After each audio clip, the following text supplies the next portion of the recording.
Hi everybody, I am Jessica and I'm an alcoholic. For those of you who have heard me before, you know I've been on a little bit of a hiatus recently, but I am back more frequently. My husband just went back to work today, which is nice because I will have more time to myself for quiet time in the house other than my dog when she wants to act up and be a butt. So hopefully that won't occur much. I just wore her out though, so she should be okay right now. Anyways, today's video is to kind of give you a little capture of what my videos are going to be kind of based around. I realized I never really kind of explained to people, for those of you who don't know about like what AA speak is of, really.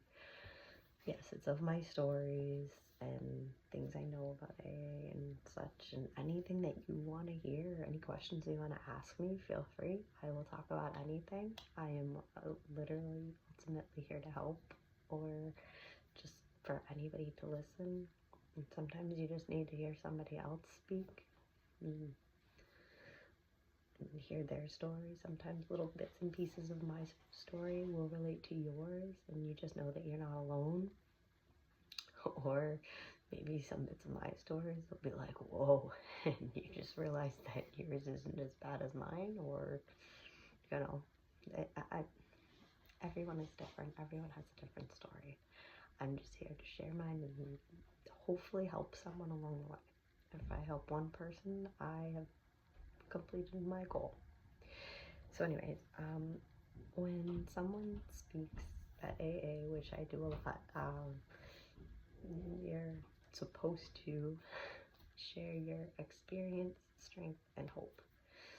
Now, when you chair a meeting at AA, you kind of, well, at least at my meetings, usually meetings are about an hour, hour and a half, maybe 2 hours.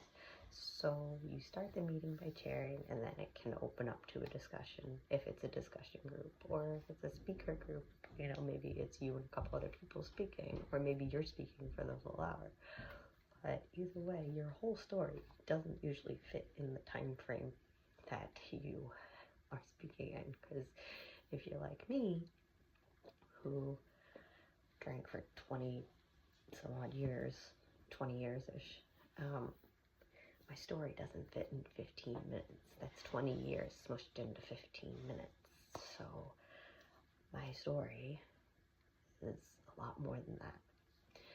So my story can stretch amongst a multitude of videos, and that is technically known as my experience, because those are also technically known as my war stories, which leads to and brings about strengths, which part of my experience within those 20 years, there are things that bring out strengths in me that, you know, you don't realize, but you look back on them and they become your strengths.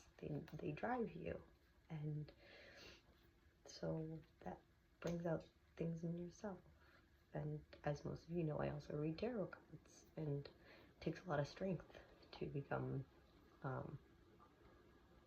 you know, strong enough to go against such a demon that's in you, such a disease that you have, and become the person that you actually are, instead of a person that is overcome by a power bigger than yourself, which is alcohol. So I wear this strength necklace every day to remind myself how strong I am. I will be sharing in my videos my experience in some videos, my strength in some videos, and then the last of the trifecta is hope. So you share your experience, your strength, and your hope. So I will also be sharing my hopeful videos, and hope is kind of what comes out of it, and not necessarily what comes out of it, but like the joyous things about sobriety and hope. And I mean, it's just think about the word itself. What does hope mean? What does hope mean to you?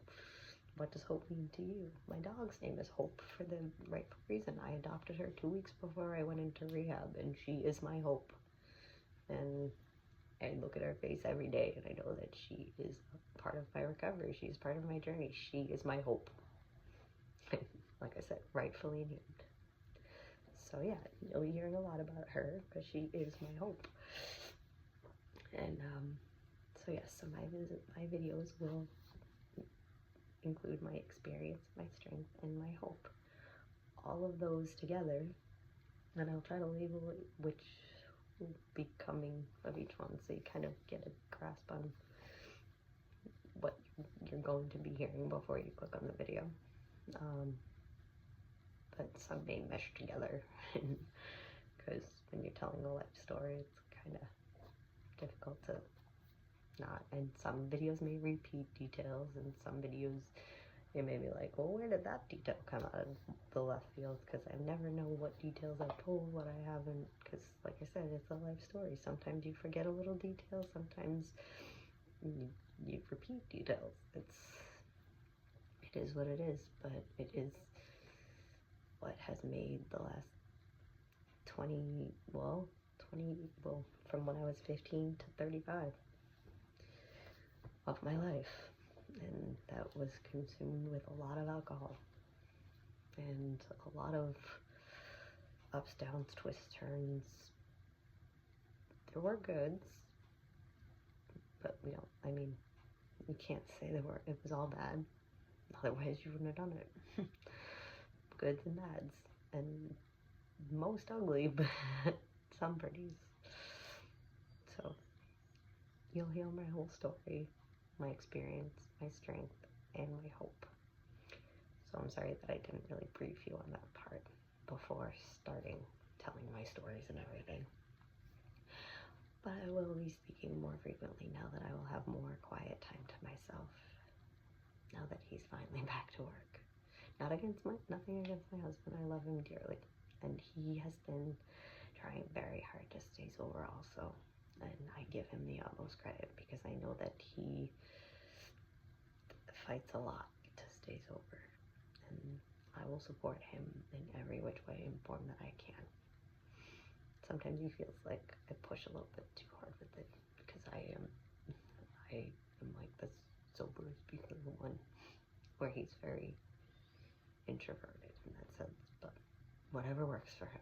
Whatever he does to stay sober, that's just like I say about everybody. Everyone is different. Whatever works for you to stay sober, if that's what you want and that's your journey, then do what works for you.